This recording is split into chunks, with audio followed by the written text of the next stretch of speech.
কিছুদিন ধরেই লক্ষ্য করছি যে বিশ্ববিদ্যালয়ে শিক্ষার্থীরা একটা আতঙ্কে ভুগছে, একটা নিরাপত্তাহীনতায় ভুগছে খাবার পানি নিয়ে।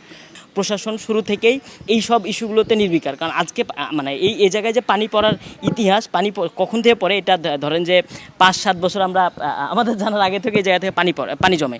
তো এই ধরনের পানি জমা থেকে দেখা যায় যে আশেপাশে কোনো সুইরেজ লাইনে লিক হলে কিংবা ধরা যাবে যেই লাইন দিয়ে পানিটা যায় পাইপগুলো অনেক পুরাতন থাকে, যার ফলে সেই জায়গা থেকে ওই ধরনের পয়জন ক্রিয়েট হতে পারে।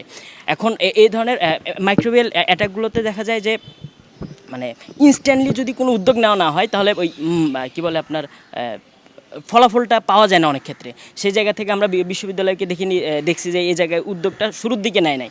বিশ্ববিদ্যালয় প্রশাসন আসছে, ভিজিট করে চলে গেছে। এটা তো ভিজিট করা ইস্যু না, এটা হচ্ছে আপনার এই প্রবলেম স্পেসিফিক। আপনি হসপিটালে যাবেন, আপনি প্রবলেম আইডেন্টিফাই করবেন, টেস্টগুলো আনে আপনি সেই অনুযায়ী ব্যবস্থা নেবেন, সেটা নেয় নাই। উপরন্তু দেখবেন যে আমাদের যে ঢাবি মেডিকেল আছে, এই মেডিকেলে গতকালকে একজন বোন ওষুধ মানে চিকিৎসা নিতে গেছে এই কেসেরই, বলছে এখানে চিকিৎসা মানে ডিএমসি মরে যেতে। আর এই ধরনের এমার্জেন্সি ইস্যুগুলোতে যদি বিশ্ববিদ্যালয় প্রশাসন মানে পর্যাপ্ত সুযোগ সুবিধা আমাদেরকে দিতে না পারে, মেডিকেল যদি সুযোগ সুবিধা দিতে না পারে, তাহলে আলটিমেটলি এইসব জিনিসের কোনো দরকার নাই বলে মনে করি। আমি মনে করি ধরেন যে ঢাকা বিশ্ববিদ্যালয়ে কোনো একজন প্রভিসি বা নতুন প্রশাসন আসার পর তার প্রথম কাজ হওয়া উচিত ঢাকা বিশ্ববিদ্যালয়ে খাদ্য পানির ব্যবস্থা ঠিক করা। দ্বিতীয় কাজ হওয়া উচিত আবাসন হওয়া। তারপর ধরেন যে আপনি চুক্তি করবেন নাকি সেমিনার করবেন নাকি সভা করবেন নাকি রিসার্চ করবেন নাকি গবেষণা করবেন না ঘুমাবেন, সেটা পরের ইস্যু। কিন্তু বিশ্ববিদ্যালয় প্রশাসন আসার পরে দেখি এমইউ করতে চায়না চলে গেছে, আবার আসার পর দেখি একটার পর একটা সেমিনার চলছে। ভাই সেমিনার সিম্পোজিয়াম তো আমার পেটের খাবার দিবে না ভাই। আমার খাবার দিবে যেই আমার খাবার সোর্সগুলো ঠিক হতে হবে, আমার পানির সোর্সগুলো ঠিক হতে হবে। বিশ্ববিদ্যালয়ের এটা আমাদের জন্য শিক্ষার্থী হিসেবে, ছাত্রপ্রতিনিধি হিসেবে এটা খুবই হতাশাজনক যে এসব বিষয় বিশ্ববিদ্যালয় শুরু থেকে নির্বিকার। আমরা আজকে বাংলাদেশ কুয়েত মূর্তি হলের সামনে এখানে অবস্থান করছি। আমরা কিছুদিন ধরেই লক্ষ্য করছি যে বিশ্ববিদ্যালয়ে শিক্ষার্থীরা একটা আতঙ্কে ভুগছে, একটা নিরাপত্তাহীনতায় ভুগছে খাবার পানি নিয়ে। বিশেষ করে 5-6 তারিখে যখন কুয়েত মূর্তি হলে এরকম একটা ইনসিডেন্ট দেখা গেল, আমাদের অনেক শিক্ষার্থীর বোনরা এখানে বিভিন্ন ইস্যুর কারণে তারা অসুস্থ হয়ে পড়লেন। তো সব কিছু মিলিয়ে পুরো ক্যাম্পাস জুড়েই কিন্তু একটা নিরাপত্তাহীনতা বিরাজ করছে খাবার পানি নিয়ে।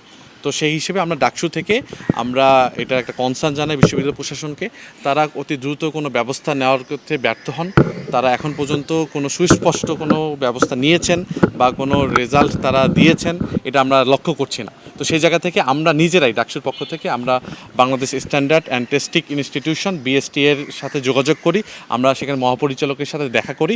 আমরা আমাদের কনসার্ন জানাই যে আমরা চাচ্ছি বিশ্ববিদ্যালয়ের হলগুলো এবং ক্যাম্পাসের এরিয়া যে TSC হাকিম চত্বর সহ বিভিন্ন যে এরিয়ায় যে শিক্ষার্থীরা যেখান থেকে ওপেন স্পেসে পানি খায়, সেই পানির সোর্সগুলোকে টেস্ট করা, যেখান থেকে পানিগুলো উত্তোলন হয় এবং যে ট্যাপের থেকে শিক্ষার্থীরা খায়, সেই পানির সোর্সগুলোকে পরীক্ষা নিরীক্ষা করে সেগুলো আসলে নিরাপদ কিনা সেগুলো যাচাই করা এবং যাচাই করে এই রিপোর্টটা পাবলিশ করে এখন স্টুডেন্টরা তাদের জন্য নিরাপত্তার জন্য যা যা প্রয়োজন তার ব্যবস্থা করা। সেই আলোকে আমরা আজকে কুয়েত মূর্তি হল থেকে আমরা পানির নমুনা সংগ্রহ করা শুরু করছি।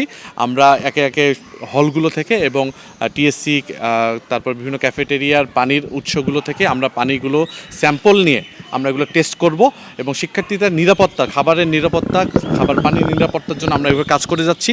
আমরা আশা রাখবো যে বিশ্ববিদ্যালয় প্রশাসন শিক্ষার্থীদের এই সামগ্রিক নিরাপত্তার ক্ষেত্রে আরও অনেক বেশি সিরিয়াস হবে।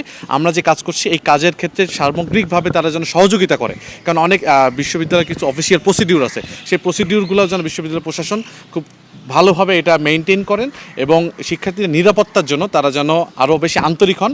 এটাই হলো আমাদের দাবি। আমরা ডাকসুর পক্ষ থেকে স্যাম্পলগুলো কালেকশন করা শুরু করছি। প্রত্যেকটা জায়গা থেকে আমরা স্যাম্পল কালেকশন করব এবং শিক্ষার্থীদের সামগ্রিক নিরাপত্তার জন্য আমরা কাজ করে যাচ্ছি।